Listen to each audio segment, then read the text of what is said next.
TvGrace presents the inexpressible words of God, the gospel of grace, on the lips of Jesus Christ man. Abba, Father.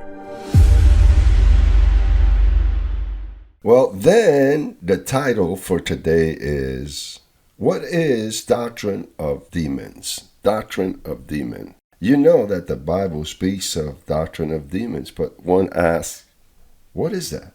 So I would like to decipher that mystery for your knowledge.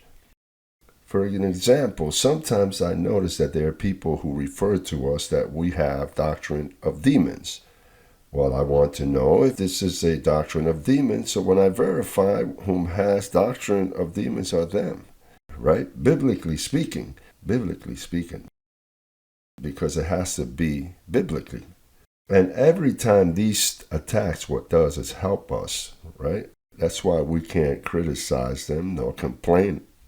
They are playing a role, and the role is that every time they criticize us, well, they have us study so we can prove what we're believing. So therefore, it works together for good, right? Let's thank God for those that persecute us. Thank you, Lord, for those that persecute us. Thank you, Lord, for those that speak against us lying, right? Well, let's begin with the first letter to Timothy. First letter to Timothy, chapter 4. It says, now the Spirit clearly says that in the last days some people will abandon the faith by following deceitful spirits and doctrines of demons, speaking lies and hypocrisy, having their own conscience seared, forbidding to marry, and commanding to abstain from foods which God has created to be received with thanksgiving by those who believe and know the truth. Well, the first thing that we see here is that for you to apostatize from faith, it says here that some will apostatize from faith listening to doctrine. Now, where is it that you listen to doctrine? In a baseball field? In the Lions Club? No, when you go to a church, because if you're going to hear doctrine, it is to say that that is done in a church. Oh, so it isn't demons, pastors with horns and volatile spirits. No, there are demons in the aspect that they are pastors. The demons are the reverends. Because it says that they will depart from faith listening to doctrines of demons. It is to say that that doctrine of demon is preached by a man, a woman, a priest, a pastor, a person that preaches in a church where people go to hear God, but they wind up listening to doctrines of demons. So the first thing we see is that to listen to a doctrine, you have to go to a church. And where they speak of doctrines, it's exactly in temples, synagogues, and religious places. Now, what is the characteristic? This is the second step. The characteristics of a church where a pastor teaches doctrines of demon. Notice that the first characteristic for you to know that in a church there is doctrines of demon is that they prohibit. How many churches prohibit it? In this church, we prohibit that women use pants. In this church, we prohibit that a woman use makeup. There are many prohibitions. In this church, we prohibited people to eat meat on Fridays. All doctrines of demons begin prohibiting. Now, where are prohibitions born out of? From the law. In this case that we are noticing worldwide on television and through the newspapers is that they've been prohibiting to marry. Now, one of the, and I would say the only one worldwide that for their leaders can minister is that they cannot marry. Apparently, they think that to give a better service or a better communion with God, the person shouldn't marry, because if he marries, he has sex, and it seems that for them, sex is bad. When Paul said that let marriage be honorable, now why all of this is going on amongst the Catholic institution? Because they prohibit to marry, and to prohibit to marry is one of the characteristics of the doctrinal demons. Gives place for people with homosexuality. And I'm not criticizing the homosexuals, because they would always be homosexuals, and many of them are chosen by God. What I am dealing with here is that this type of doctrine lends itself for them to hide behind that. And to hide there helps them in nothing, to the contrary. So then they begin to practice violations of children, and not only violating children, but young ladies also, in huge proportion. Because we're not going to cover the heavens with a finger. I recently read that in Honduras, a pastor violated his 6 daughters, a Pentecostal pastor, referring to just one institution. What we're speaking about is, and naturally, that Pentecostal pastor, if he's Pentecostal, many things are prohibited amongst that organizations. There's many prohibitions. Say prohibited. The prohibit is one of the first clues to forming doctrines of demons, because Paul said everything in the gospel of grace is permissible. In the gospel, it is prohibited to prohibit. One day I went to Puerto Rico, and there was a blessed brother from our ministry that he would hear my conferences as to how to better the lives of your employees, that there be a good environment in the company, because he had a lot of employees. So then he understood through the conferences of grace that the problems he had of diplomacy is because of the restrictions he had laid out. Because there are some bosses that say, here it is prohibited to do this, it is forbidden to drink coffee, it's prohibited. So he had a lot of problems. So one day, listening to me, he said, I am going to prohibit prohibitions. So he put a sign, prohibited to prohibit. So then things began to get better. So that has great wisdom. In a church, the pastor that prohibits begins to have problems immediately. I received that the churches would put a sign, it is prohibited to prohibit. Because Paul was the first to say, brethren, everything is permissible. Permissible is the opposite of prohibitions. Everything is allowed, lawful. God doesn't prohibit me from doing anything. But not everything is beneficial, because God expects that you exercise the senses of your understanding, and without anyone prohibiting you, you reach conclusions in your own life. That is the best thing in life. That is the glorious liberty. Yes, liberty exists where there's no prohibition, and there you arrive to a conclusion. Well, I don't like this. Well, but they don't deprive that in church. They don't prohibit me from doing it, but I don't like to do it. But they don't prohibit that you have a glass of wine, but I don't like wine. It isn't that they prohibited me, it's that I don't like it. I don't like this, I don't like that. So therefore, I don't need for them to give me a list of prohibition, because everything is permissible. But everything that's not beneficial, I don't do it without a pastor giving me a list of rules. I know a church where it is prohibited for men to sit with women. So the men are on the right and the women on the left. There it's prohibited. And if you sit on the other side, a deacon will show up and say, listen, excuse me, can you move from the women's side? It is prohibited. And listen, that produces malice, because then, why can't I sit there? Notice that even evil begun when God prohibited.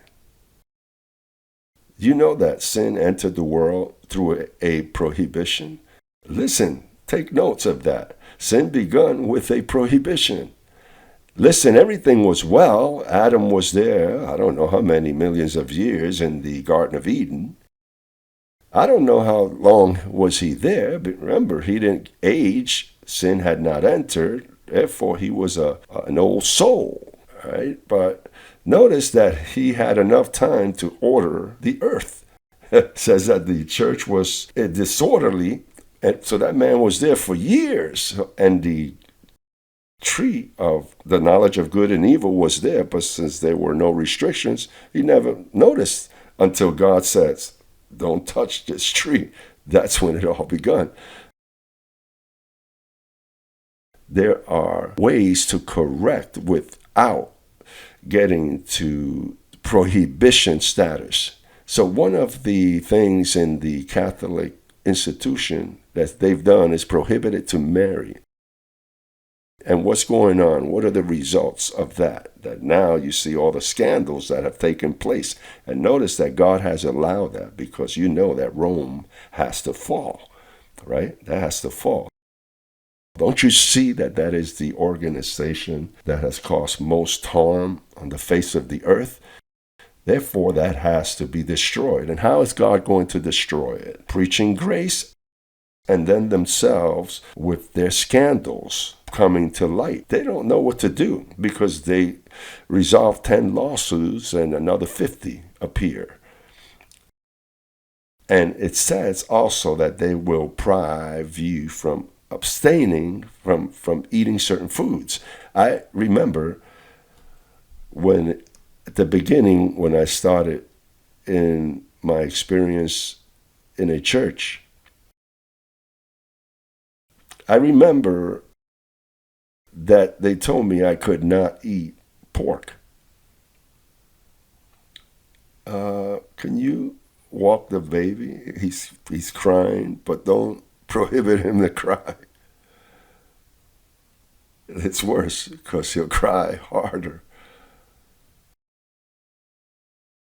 So they prohibited me from eating blood sausage and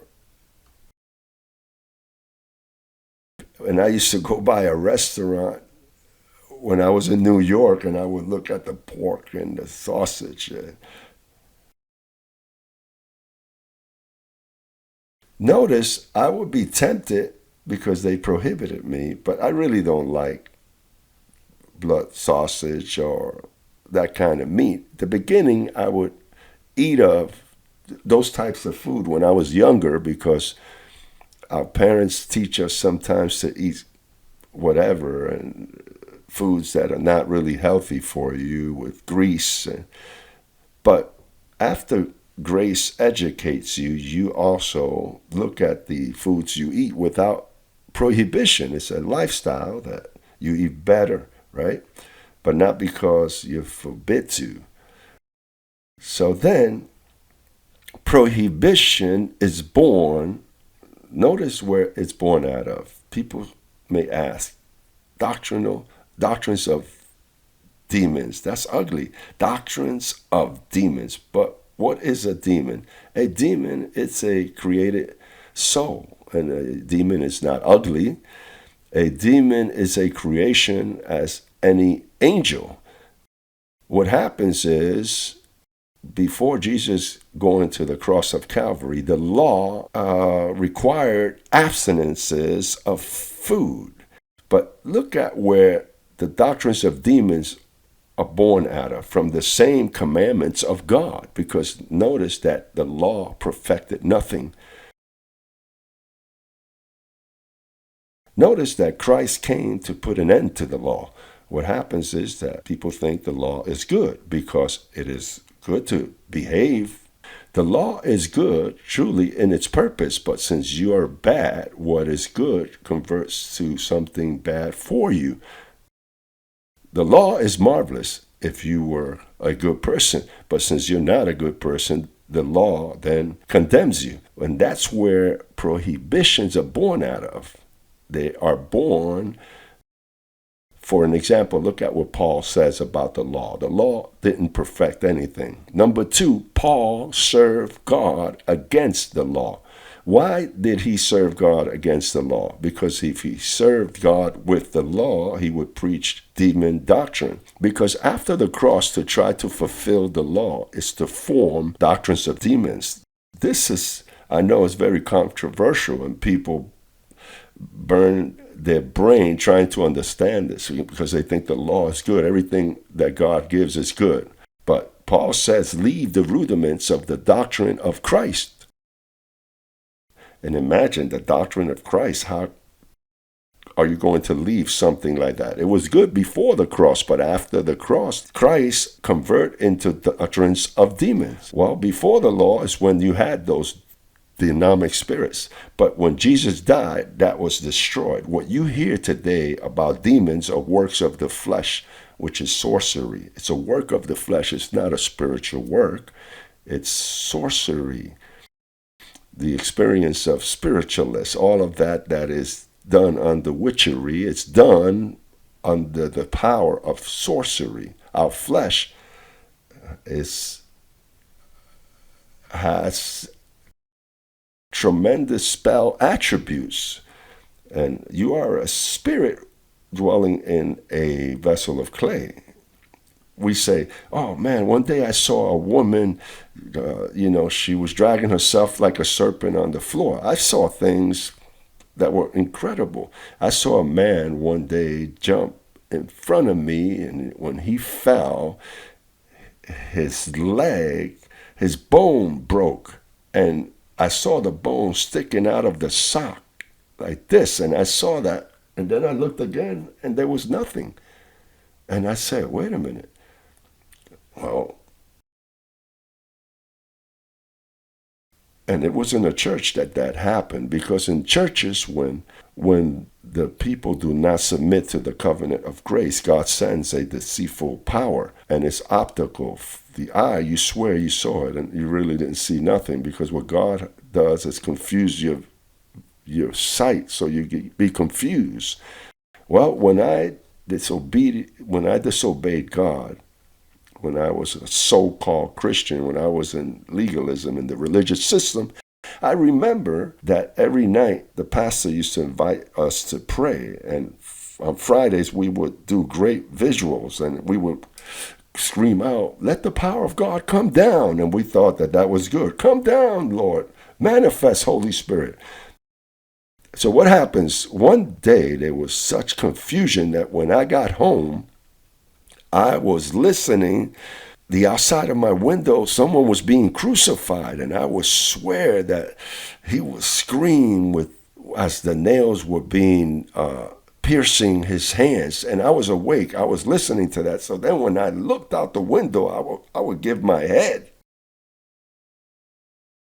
knowing that was taking place. But when I opened the curtain, there was nothing. And I said, wow, I'm going nuts.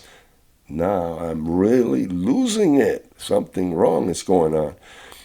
And it's that I was going to a Pentecostal church, and the Spirit of God, come down, come down. And we were looking for a revival. And when God sees all of that nonsense, God sends a power. I used to see a woman drag herself, which was the most spiritual woman in the church, drag herself as a serpent on the ground. And from that point on, I said, not everything that shines is gold. That's why those spiritual centers, there is all types of sorcery going on, and you swear you see things. The power of witchery in your flesh, in the like manner that there are works of the flesh, such as jealousy. A person could have such jealousy that he can go and kill his wife, his kids. The jealousy in the flesh, witchery in the flesh, is also a powerful source. Right now, no work of the flesh is manifest in you here. You are very calm here right now. But it doesn't mean that you don't possess the potential of homicide. In your flesh, There are deceitful desires. That's why we teach not to believe the deceitful desires of your flesh, because sometimes you wake up and you see everything is gray. Wow, life is terrible. I don't think I'm going to make it. And nothing. When those thoughts come and if you bring them to captivity and say, I don't receive this. I know that this evening I will feel better. Tomorrow I will wake up in a different spirit. Exactly. The following day you wake up in a different glory. What happened to me yesterday? I felt I was losing the battle. The flesh is deceitful. So then when a person begins to preach to the flesh, prohibiting the flesh, it's preaching doctrines of demons. When a leader begins to preach prohibitions, that's where the doctrine of demons are formed out of. I would ask myself, but why does Paul say preaching deceitful spirits and doctrines of demons?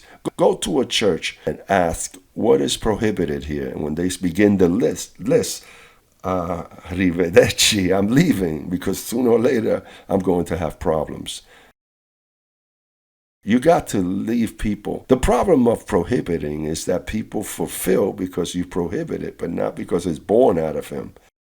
So then prohibition, one of the fruit of prohibition is hypocrisy. That the church is full of hypocrites. Don't you see? You prohibit so much that everybody that tries to fulfill your demands become members. It's good that hypocrisy doesn't find a place when you just let people be. Then we conclude that the law did not perfect anything. Paul served God against the law. It says the law was a defective covenant. God had to make a new and living way because it seems like the old way was no good. Christ put an end to the law. Why did Christ put an end to the law? Because that wasn't any good. Because in a covenant of the Spirit, the law of Moses helps you with nothing, because the law of Moses is no other than a box of prohibitions. Do not kill. Do not commit adultery. Do not give false testimony. Don't do this. Those are prohibitions. That's where the doctrines of demons are born. And don't do this, don't do that. That is prohibiting. It says, well, Paul told Timothy, listen, Timothy, these tales of old ladies, don't hang around these people that follow genealogies that are endless. But that brings us problems. Well, this guy's from that tribe, he's from the other. For whom was the law given? Let's see a list so you can see that the law is what causes these problems. The first letter to Timothy, chapter 1, verse 9. Right there where we were reading, chapter 1, verse 9 says, knowing this, that the law is not made for the righteous person. It wasn't made for what? The righteous, the seed of God. Sometimes I hear people, here in Miami, there are many that defend the law.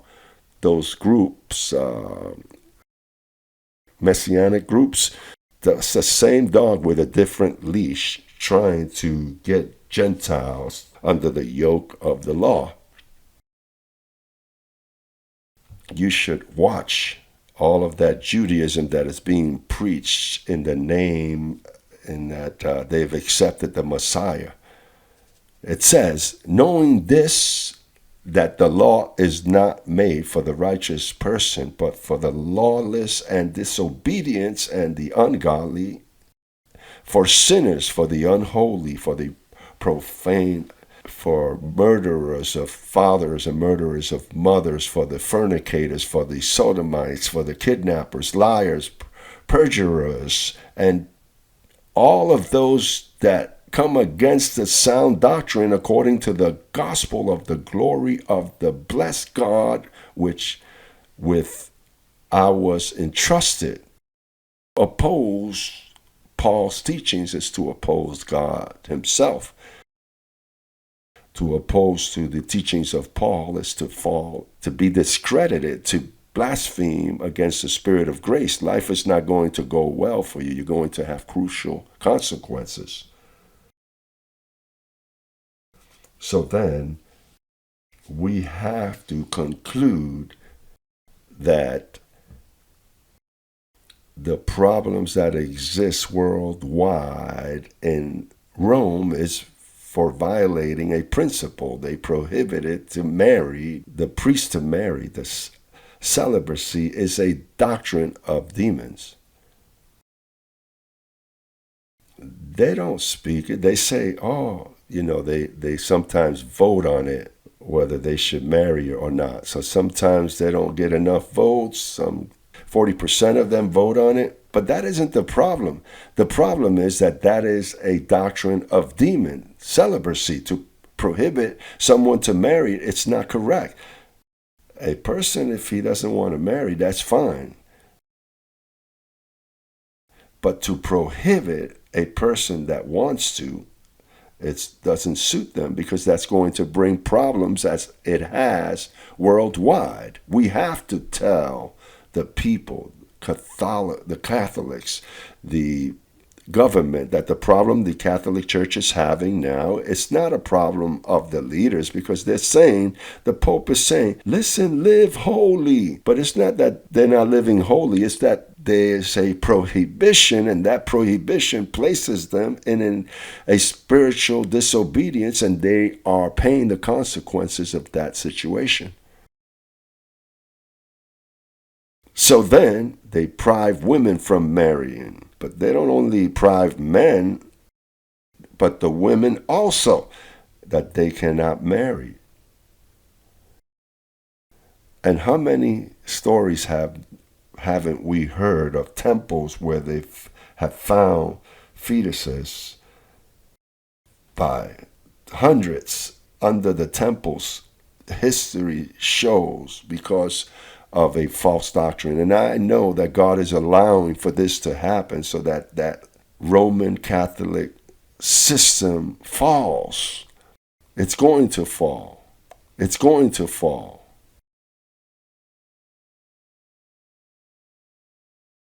It should fall, because what that has caused is harm to the nations. All of that, you see that the victims, they say, well, I don't believe in the priest, nor do I believe in men, but I continue to believe in the Catholic Church. But that's what that is, the priests and all of the doctrines they formed. So I would like to conclude telling you that when you see a church that begins to prohibit, that is the beginning of a doctrine of demons and the beginning of the great problems. Do not deprive anybody, even your children. Don't prohibit them of anything. Speak to them. But prohibiting brings transgression. God prohibited. Notice that prohibiting is dangerous, that God waited to prohibit till the end, because God knew that Adam was going to disobey. So he didn't prohibit before. He waited till the end until he began to execute his plan. Now, so he can sin, do not eat of, and that's when he immediately fell. Because prohibition is the beginning of disobedience. We have to be careful as to how we express ourselves, how we express our desires amongst family members or among our business and employees, in all relationships. For an example, notice that there are people that have lost their first marriage, and when they're going to remarry, the church prohibits them because of the prohibitions. In our case, imagine Jesus one day found a Samaritan woman with 5 husbands, and he didn't reproach her for having 5 husbands, but she was lying. For he said, it's okay, woman, you had 5, but the one you're living with now is not. What's going on? But he helped her. He helped her. And we ourselves here in Growing in Grace, when a family comes in to our meetings that might have had an incident in their past and a divorce. Imagine, because that happens. And imagine when they want to reestablish themselves, they're prohibited to do so.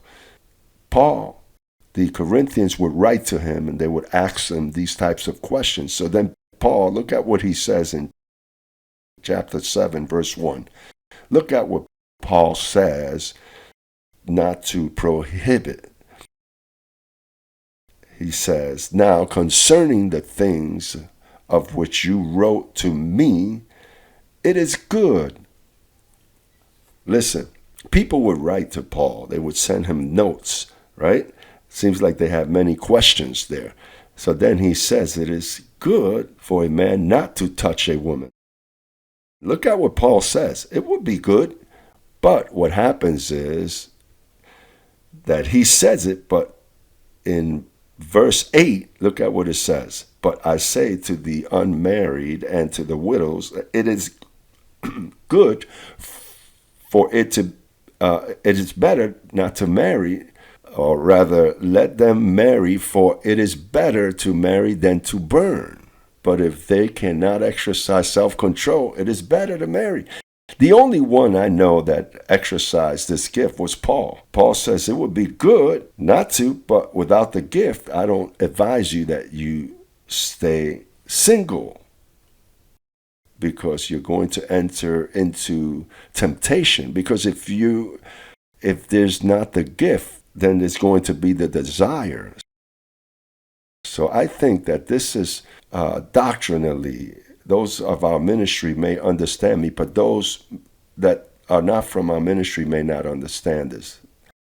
The reason why the Vatican formed the doctrine of prohibiting their leaders to marry is because Peter, the first pope, heard that Paul had the gift of self-control. So he said, well, if Paul can do this, I'm going to deprive everyone from getting married,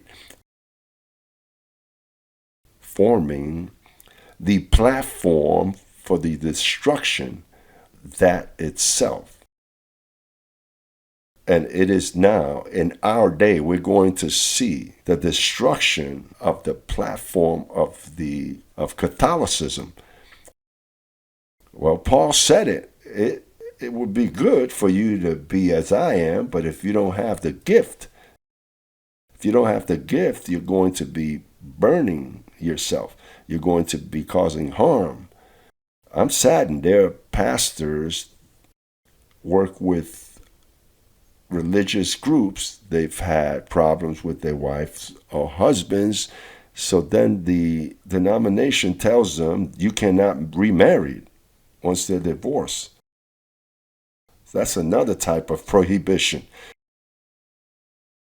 So then that man of God, that woman of God that is being prohibited, and that's a problem, because the person then, if they fall in love or has a desire to, they have to hide. And then they enter into hypocrisy and disobedience. I've heard of many of those cases. So here in Miami, sometimes I turn on the radio and I hear people that call say, oh, that I had a problem with my husband and we've separated. And the pastor says, but your husband is still alive? And they said, yes, he left with another woman. Well, you can't be married because you commit adultery. They left her hanging and the husband went with another. So now she wants to form her life. And they say, no, you can't. That is a form of prohibition. And it's that they misinterpret the Bible, because the Bible says that man should be the husband of one woman. Well, certainly, if he's separated from one and he remarries, the husband of one woman. They interpret that one woman only is one in a lifetime, because they don't understand and they enter into prohibitions. So therefore, it is prohibited to prohibit. Do not prohibit, because it can be worse. So we conclude that the doctrines of demons are born of the commandments of Moses himself, of the commandments that God himself exposed. From there, once after the cross, when you begin to prohibit, that's what we call doctrine of demon. Let's stand and tell he that's beside you, it is prohibited to prohibit. Blessed with every spiritual blessing.